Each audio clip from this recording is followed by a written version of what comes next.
वो छोड़ के चले गए इंडियन मार्केट्स में। तो फिर ये रिटेल ट्रेडर्स जिनको नुकसान होता है वो इसीलिए होता है कि ये स्टॉप लॉस के चक्कर में अच्छे खासे निपट जाते हैं। चार पांच स्टॉक्स को चूज करो, बार बार उसमें इन्वेस्टमेंट करो, लॉन्ग टर्म के लिए सोचो, पैसा बनना शुरू हो जाएगा, कॉन्फिडेंस आएगा, लेकिन रोज का कोई नया खिलाड़ी चुनना ये खतरे से खाली नहीं होता है। उसके लिए हाई स्किल की जरूरत होती है। मेरे साथ रूपक डे जी अब ज्वाइन कर रहे हैं। रूपक जी नमस्कार, बहुत बहुत स्वागत है आपका बिस्तक पे। सर आपको मेरी आवाज आ रही है?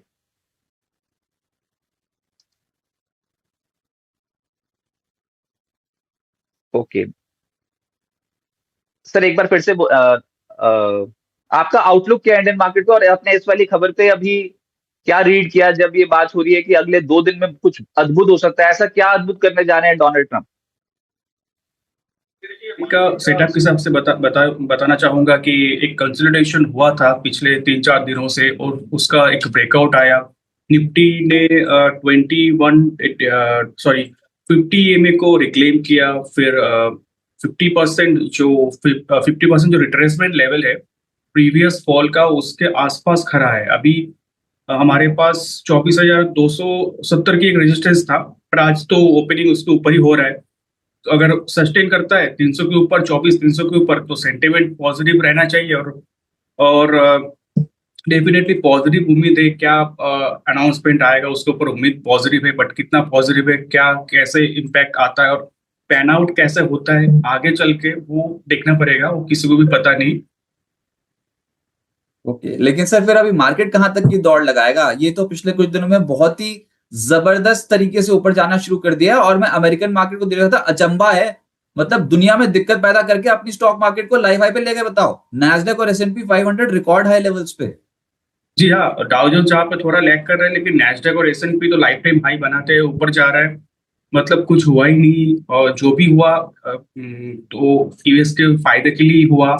ऐसा यूएस इंडाइसेस ऐसा इंडिकेट करते हुए ऊपर जा रहा है। ओके राइट, अपने मार्केट पे कहां तक के टारगेट रखे? रिजल्ट सीजन भी तो ऑन हो रखा है, HDFC बैंक और ICICI बैंक के नतीजे भी आने हैं वीकेंड पे। तो हम निफ्टी पे मैं चार्ट भी लगा देता हूँ, आप क्या टारगेट लेकर चल रहे हैं? जी, निफ्टी का देखिए, जो रेजिस्टेंस पहले था 50% retracement level of previous fall from all time high to recent low, तो उसके ऊपर निफ्टी अगर सस्टेन कर गए, मतलब 24,270 के ऊपर सस्टेन कर गए निफ्टी तो अपसाइड में अनदर 500-600 पॉइंट्स का एक टारगेट बन जाता है। मतलब हायर एंड पे 24,800 25,000 तक निफ्टी ऊपर जाने की उम्मीद लग रहा है मुझे यहाँ से। और वर्स्ट केस में अगर फॉल किया, नीचे चला गया, तो कहां तक के लेवल्स आ सकते हैं? खरीदारी की अपॉर्चुनिटी कहां मिलेगी? क्योंकि अब सवाल हमारे पास ये आ रहे हैं कि जिनके पास मौका छूट गया, अब क्या बाजार नीचे आएगा, या फिर ये अब स्ट्रेट अवे ऊपर ही जाता दिखता है आपको? देखिए, बाजार में ना दो टाइप का बाइंग होता है। एक होता है टिप में बाइंग, एक जो जो जिसको बोलते हैं पोजिशनल बाइंग, स्विंग ट्रेड्स ये सब होता है। दूसरा होता है मोमेंटम बाइंग। आपको अगर मिस हो गया तो वापस नीचे आने के लिए वेट नहीं करना चाहिए। अगर मोमेंटम मार्केट रहेगा ना तो नीचे नहीं आएगा और आप पूरा रैली मिस कर दोगे। तो जितना रैली मिस हो गया तो हो गया, मोमेंटम अभी है। तो फिलहाल अगर लेवल वाइज बात करूं तो 24,250 की स्टॉप लॉस से बाई करना चाहिए यहाँ से। नीचे कब आएगा, क्यों आएगा, किसी को पता नहीं। तो उसके लिए वेट नहीं करते। अभी मोमेंटम है तो मोमेंटम प्ले करना है तो अभी लेना है। 24,250 का स्टॉप लॉस से हायर एंड पे 24,800 25,000 तक का टारगेट रहेगा हमारा। Okay right. सर बहुत सारे व्यूअर्स हमारे साथ जुड़े हुए हैं और हमने सवाल उनके अभी तक नहीं लिए, तो लेने की कोशिश करते हैं बैक टू बैक। वो हुआ ये था कि हमारे जो एक गेस्ट आने वाले थे पहले, तो वो समय पर आ नहीं पाए आज, तकनीकी दिक्कतों की वजह से उनके वहां पर थोड़ी दिक्कत हो गई। अब सारे सवाल लेने की कोशिश करूंगा। जैसे फरहान जी बोल रहे हैं MRPL 167 के लेवल पे है, होल्ड करें लॉन्ग टर्म के लिए, या फिर अब इन लेवल्स पे प्रॉफिट लॉक करके बाहर निकल जाएं? जी, होल्ड करना चाहिए। मुझे लगता है एमआरपीएल के रेजिस्टेंस है 180 पे। 180 के ऊपर एमआरपीएल सस्टेन करता है तो फर्दर रैली पॉसिबल लग रहा है यहाँ से। और अभी फिलहाल स्टॉक को होल्ड करना है with stop loss of 173। Okay. उसके बाद जो सेकंड है दैट इज ये सनी जायसवाल जी बोल रहे हैं कि अभी ट्रम्प प्रॉफिट बुक करके फिर वर्स्ट स्टेटमेंट देके मार्केट को करेंगे। अरे वही तो ये चलता रहता है। मतलब वो ये कह रहे हैं कि ट्रम्प पहले मार्केट को ऊपर ले जाते हैं फिर नीचे ले जाते हैं, वो सब हमने देखा है होते हुए, इट्स ओके। लेकिन it's part and parts of the game. आप ये समझो कि जियोपॉलिटिकल टेंशंस दुनिया भर में आपने रूस, यूक्रेन, इजराइल, ईरान, यूएस सबको भिड़ते देख लिया आपस में। तो ये इतना आसान नहीं है इस समय फाइनेंशियल मार्केट में पैसा बनाना, ये हकीकत है। हमको सिर्फ कोर फंडामेंटल्स पे काम करना है। मिसाल के तौर पे आपकी इकोनॉमी की ग्रोथ कैसी हो रही है, कंपनियों की अर्निंग्स कैसे आ रही है, और अगर इस दौरान ये जियोपॉलिटिकल टेंशन आती है, बाजार सस्ता हो जाता है, तो लपक लो, खरीदो, फिर तो आपके पास मौका ही है। आप उसके चक्कर में ज्यादा वेट वॉर को देते हो, ज्यादा जियोपॉलिटिकल टेंशन देते हो, अर्निंग्स को कम वेट देते हो ना, इसकी वजह से नुकसान हो जाता है फिर। तो देख लेना अगली बार कोई गिरावट आ जाए तो तैयार रहना। सुप्रभात, जय श्री राम, रवि पटेल जी, अभिषेक जी नमस्कार। और स्टॉक के ऊपर पूछो ना, सीडीएसएल, हाँ अंकित तिवारी जी, सुबह पढ़ रहा था मैं, अंकित तिवारी जी पूछ रहे हैं सीडीएसएल का रेजिस्टेंस लेवल क्या हो सकता है सर?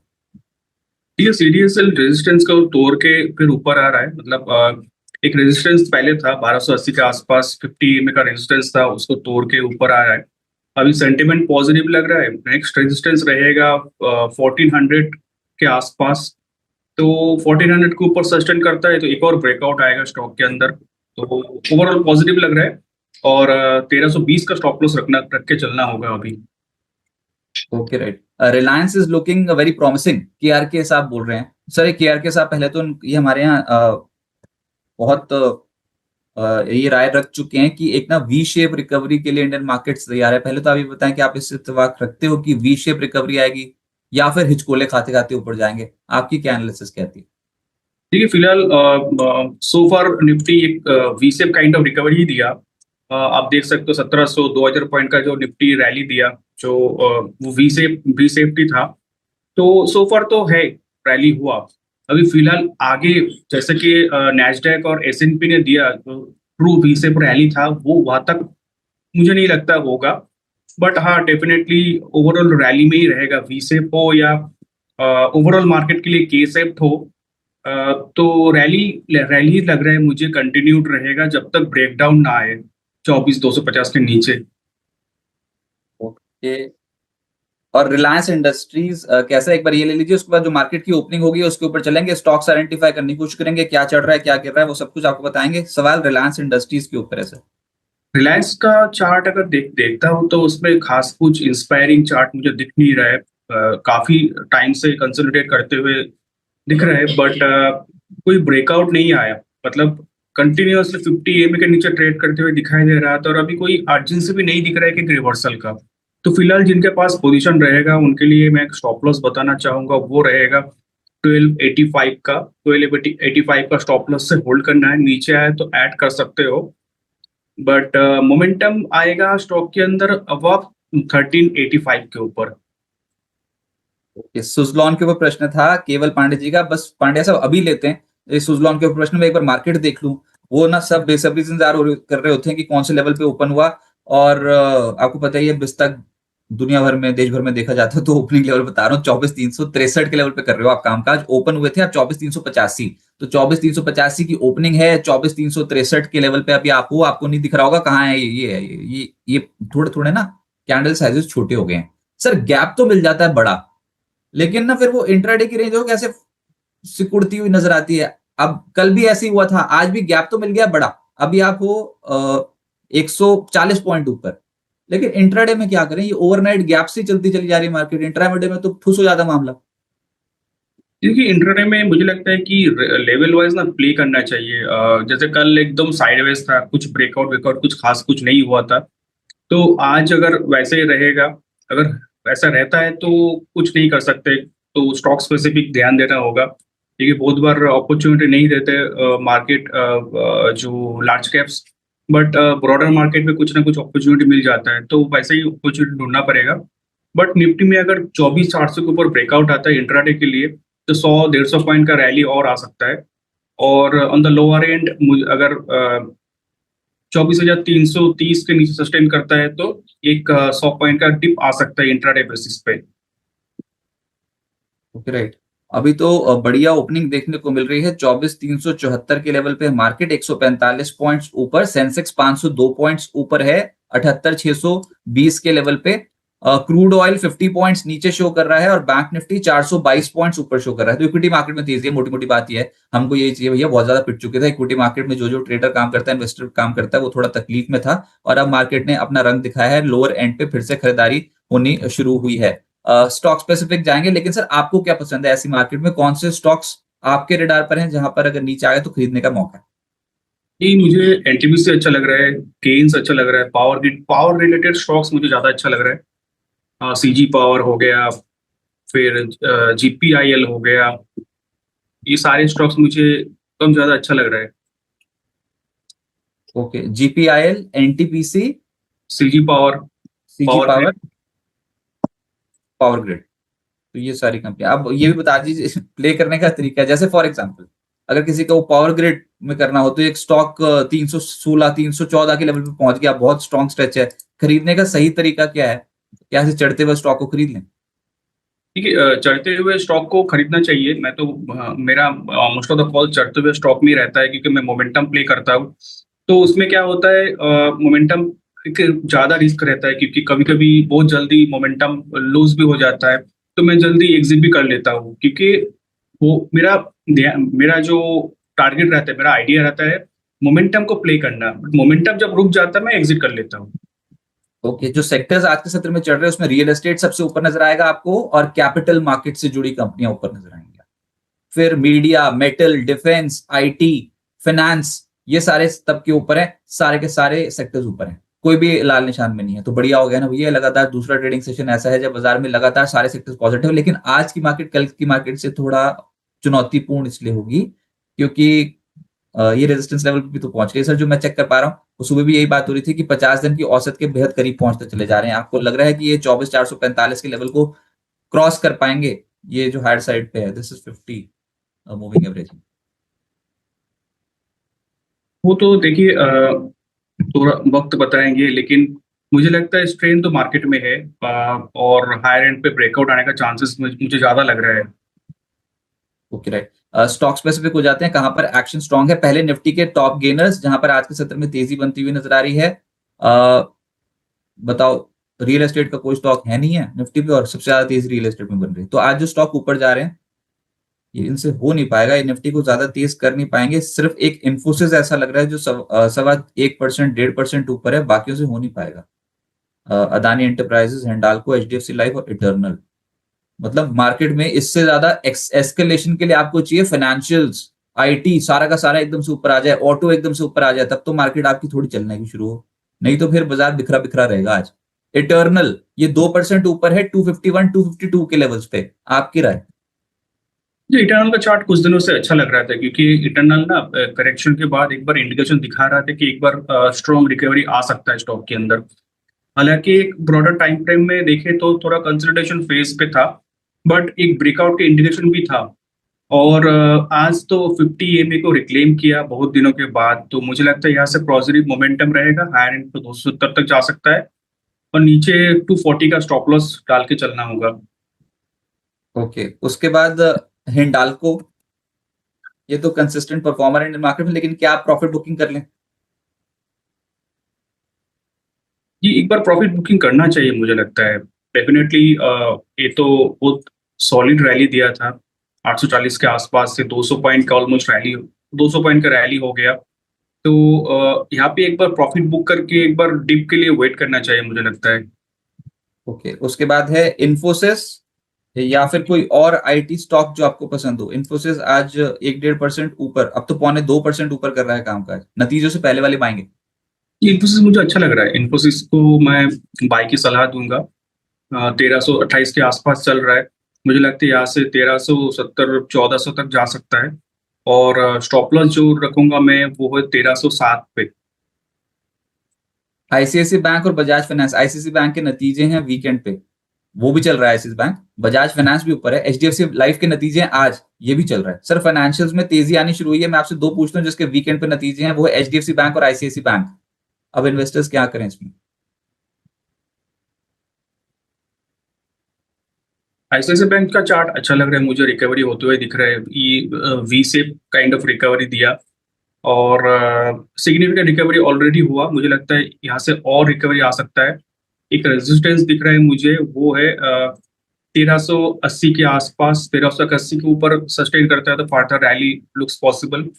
और हायर एंड पे मुझे 1440 और उसके बाद 1500 तक लग रहा है। अगर 1380 के ऊपर सस्टेन करता है तो सिग्निफिकेंट रिकवरी कंटिन्यू हो सकता है। 1340 का स्टॉप लॉस रहेगा। और HDFC बैंक, ये वाला स्टॉक उतनी स्पीड से नहीं चल रहा है जितने बाकी बैंकिंग स्टॉक्स में पुल बैक आ रहा है, लेकिन फिर भी कहां पर ये 740 के जोन से 816 तक भी टच हो गया अब। HDFC बैंक का चार्ट अच्छा ही हो रहा है, मतलब धीरे धीरे करके इम्प्रूव हो रहा है। HDFC का एक सपोर्ट लेवल था, मेरा एक्सपेक्टेशन था कि 690 तक आएगा, तो 730 के आसपास तक आया था, वहां से एक रिकवरी आया। अभी देखिए कंसोलिडेशन कर रहा है, उसके बाद ब्रेकआउट दे रहा है। हालांकि बहुत ज्यादा मोमेंटम नहीं है, लेकिन रिकवरी में मुझे लगता है 850 तक आ सकता है। 850 के ऊपर नया लेवल्स खुलेंगे इसका। फिलहाल स्टॉक को होल्ड करना चाहिए with stop loss of 800। Okay, आज मेटल स्टॉक्स की धूम है वैसे। सर टाटा स्टील उसमें कैसा लग रहा है अभी? उसके बाद कुछ मिड कैप स्टॉक डिस्कस करते हैं और उसके बाद स्ट्रेट अवे व्यूअर क्वेरीज के ऊपर चलेंगे। टाटा स्टील का चार्ट बढ़िया लग रहा है मुझे। चार्ट पैटर्न अच्छा है। यहाँ से 216 217 की एक रेजिस्टेंस है, उसके ऊपर निकाल लिया तो और 225 230 तक जा सकता है, और नीचे स्टॉप लॉस हो जाएगा 205 रुपया की।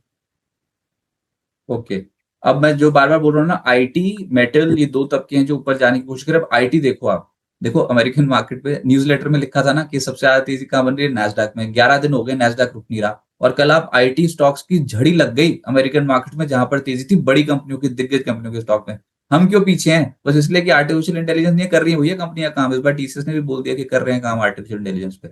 तो अब आप स्टॉक्स देखने शुरू करो। सर ये सारे आईटी स्टॉक्स बहुत पिट गए हैं। पहला स्टॉक सोनाटा सॉफ्टवेयर, आज ये स्टॉक है लगभग 11.5% ऊपर। दूसरा स्टॉक FSL, ये स्टॉक है लगभग 11.25% ऊपर, 12% ऊपर। फिर है ई क्लर्क्स, ये स्टॉक ई क्लर्क्स, ये ई क्लर्क सर्विसेज स्टॉक में आज के सत्र की स्ट्रेंथ है 7.5%। Intellect 4.5%। Mid cap IT stocks की रैली शुरू, इस तरीके की तेजी देखने को मिल रही है। तो सर पहला stock FSL first source solution, ये स्टॉक अभी टेक्निकल चार्ट्स पे कैसा लग रहा है? 12% ऊपर आया, वॉल्यूम्स तगड़े।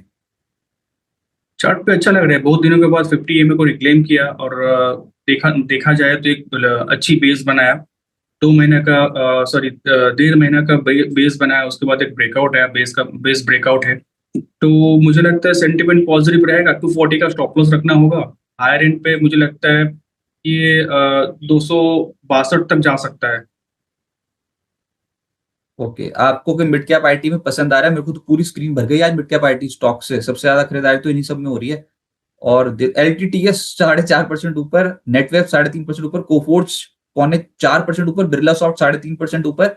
सारे आईटी स्टॉक्स, खासतौर से mid cap IT stocks strong हो रहे हैं।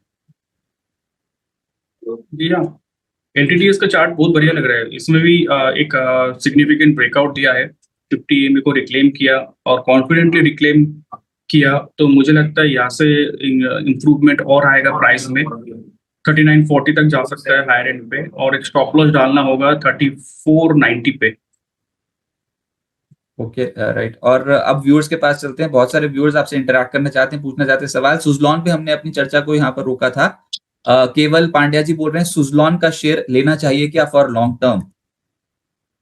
बहुत थका लेना दिया। चाहिए स्विट्जरलैंड, तो स्विट्जरलैंड का ब्रेकआउट बहुत बढ़िया ब्रेकआउट है।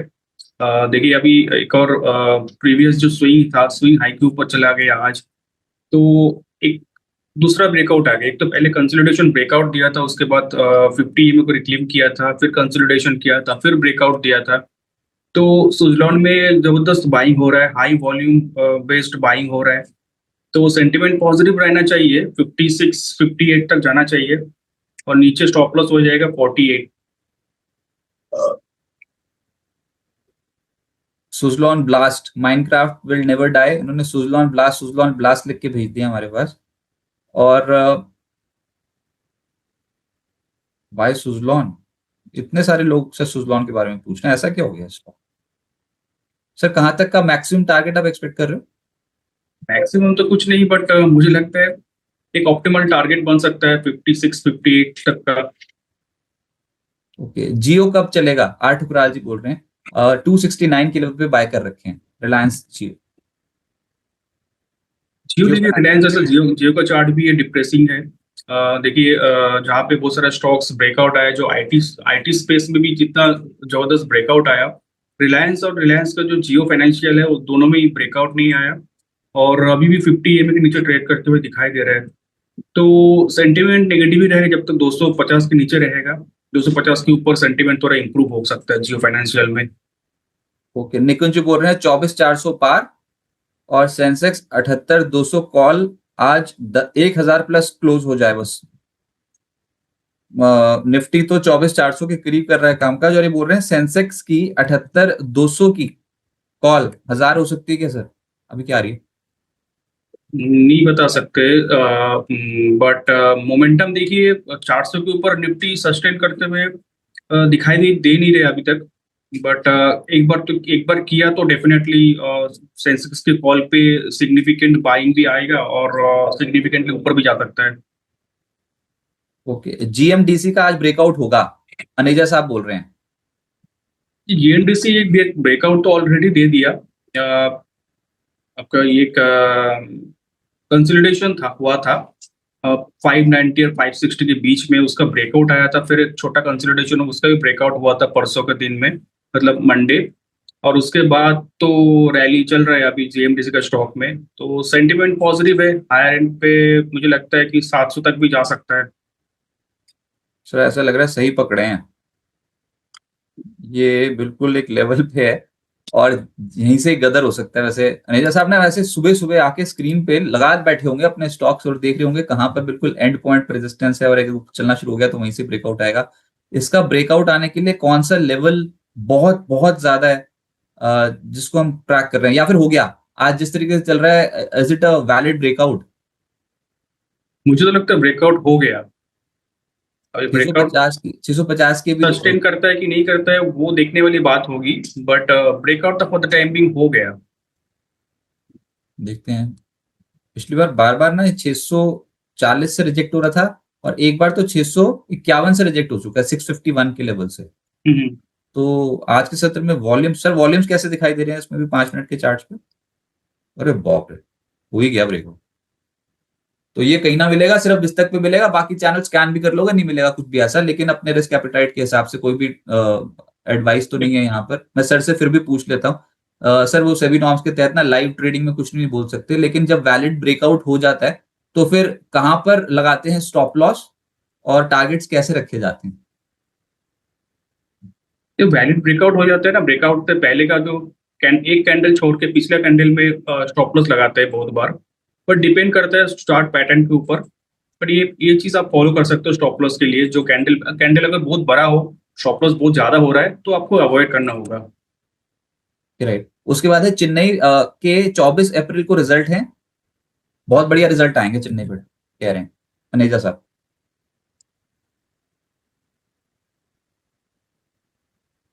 चेन्नई पेट्रो, हाँ जी।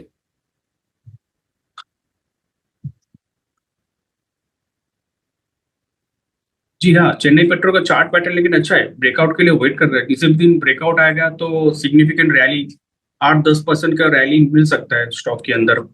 स्टॉक को अभी होल्ड करना है तो 944 का स्टॉप लॉस से होल्ड करना है, और ब्रेकआउट किसी भी दिन आ सकता है। ओके, फिर है श्यामपा जी बोल रहे हैं स्किपर और जीएमडीसी का टारगेट क्या होगा? अब जीएमडीसी तो बार बार डिस्कस हो रहा है, पहले स्किपर करेंगे सर इस बार। स्किपर का टारगेट क्या होगा? अरे वाह सर, ये निकल गया क्या ऊपर, या फिर अभी यहाँ पर थोड़ा और रेजिस्टेंस जोन पे थोड़ा सप्लाई आ सकती है? ये स्कीपर देखिए रेजिस्टेंस जोन पे ही है, बट मुझे लगता है रेजिस्टेंस जोन को तोड़ के ऊपर आ जाएगा। ऑलमोस्ट ब्रेकआउट के कगार पे है, और सिग्निफिकेंट रैली आ सकता है स्टॉक के अंदर। तो स्टॉक को 400 रुपये का स्टॉप लॉस से होल्ड किया जा सकता है, ये ऐसे सिग्निफिकेंट रैली की उम्मीद है मुझे।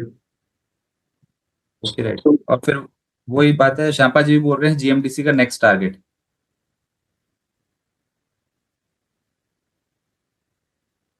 जीएमडीसी देखिए, मुझे लगता है जो ब्रेकआउट आया ना, बहुत बढ़िया ब्रेकआउट आया, यहाँ से तो 50 रुपया खींच सकता है ऊपर, मतलब 700 रुपया तक जा सकता है।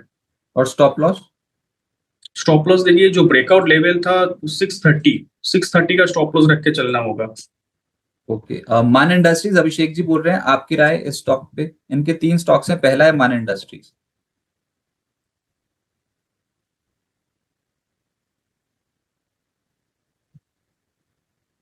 मान इंडस्ट्री का अगर चार्ट देखूं तो ब्रेकआउट आया है स्टॉक के अंदर, एक स्टॉप लॉस डालना होगा 443 का, 443 का स्टॉप लॉस सब होल्ड कर सकते हो। हायर एंड पे मुझे लगता है कि नया हाई बन सकता है, 520 की तरफ जा सकता है। उसके बाद इलेक्ट्रो स्टील कास्टिंग, ये शेयर अभी कैसा लगता है? पिछले कुछ दिनों में हमने स्टॉक में बहुत तगड़ी खरीदारी होती हुई देखी है। इलेक्ट्रो स्टील, एक मिनट, इलेक्ट्रो स्टील कास्टिंग, हाँ ये वाला, इसमें ये स्टॉक 64 62 लेवल से पहुंचते पहुंचते 84 हो गया है। इसके और ऊपर जाएगा क्या? मेरे ख्याल से 200 दिनों की औसत आके टकराती है नियर टू 88।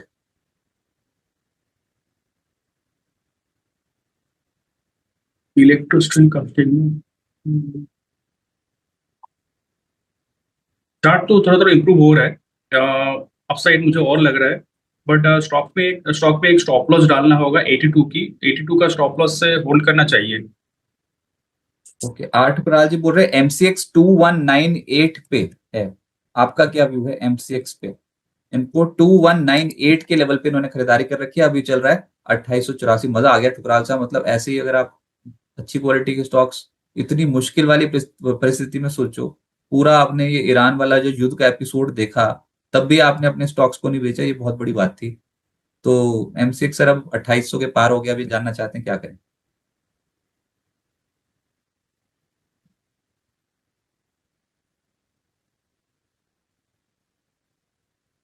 ये एमसीएक्स का चार्ट देख रहे हो तो बहुत बढ़िया चार्ट दिख रहा है मुझे। हाई पे हाई बनाते हुए ऊपर जा रहा है, और फिलहाल तो चार्ट और बढ़िया लग रहा है।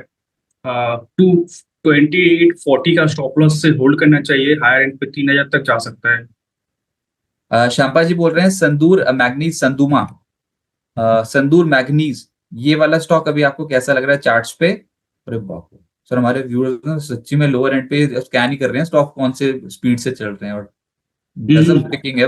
अब ये बहुत वाले बढ़िया। स्टॉक, हाँ वही 1 2 3 4 5 6 ट्रेडिंग सेशन बाद अब ठीक लग रहा है, या फिर यहाँ पर रुकेगा?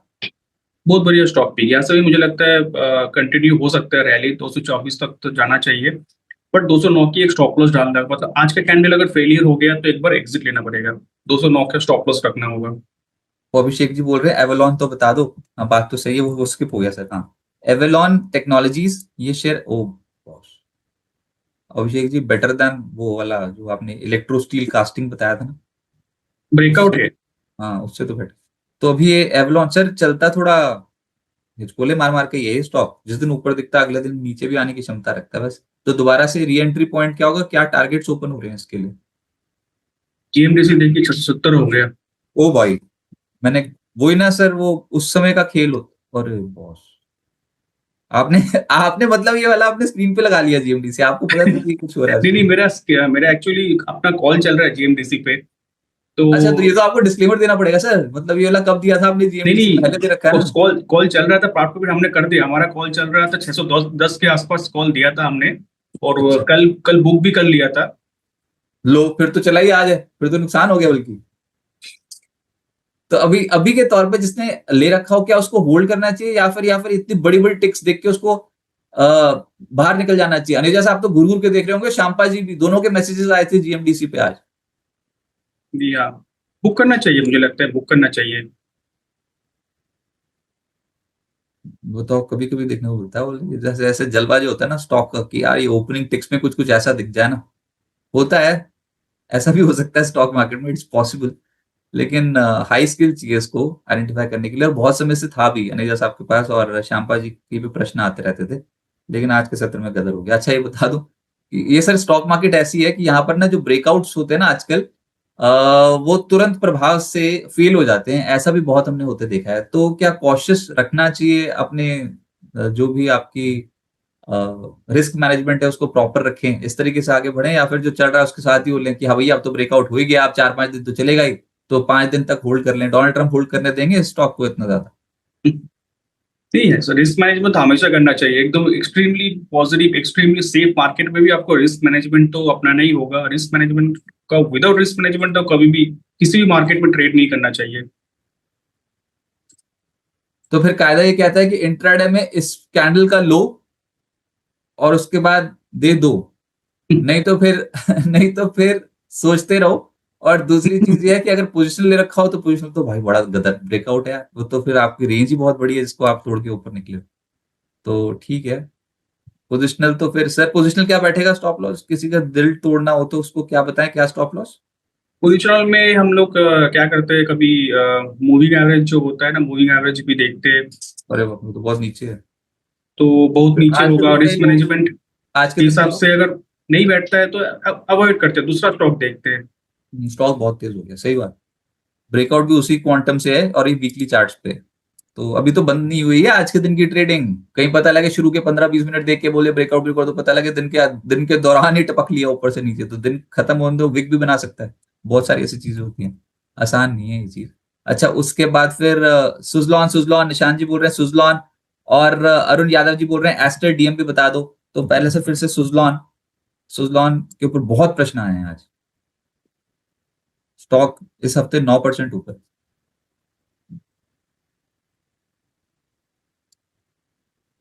कि स्विट्जरलैंड में तो जैसे बात कर रहे थे 58-56 तक लग रहा है मुझे, और 48 का स्टॉप लॉस से होल्ड करना चाहिए। ओके, और एस्टर डीएम सर, वो एवलॉन का टारगेट रह गया था, अभिषेक जी फिर बोल देंगे कि हम एवलॉन तो डिस्कस नहीं किया, हम चले गए थे जीएमडीसी पे। तो एवलॉन यहां से निकले अभी इस वाले स्टॉक में से?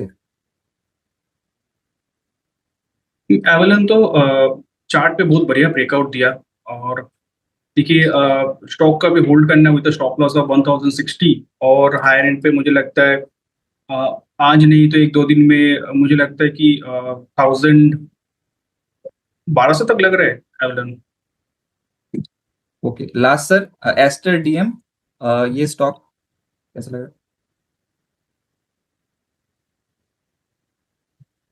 एस्टर डीएम जब चलते हैं बहुत बढ़िया चलता है, लेकिन चल नहीं रहे अभी। तो फिलहाल चार्ट तो वीक लग रहा है मुझे, स्टॉक को होल्ड करना चाहिए 664 की स्टॉप लॉस के साथ, उसके नीचे एग्जिट लेना पड़ेगा। राइट सर, बहुत शुक्रिया आपका हमारे साथ जुड़ने के लिए। कोई डिस्क्लेमर आपकी ओर से?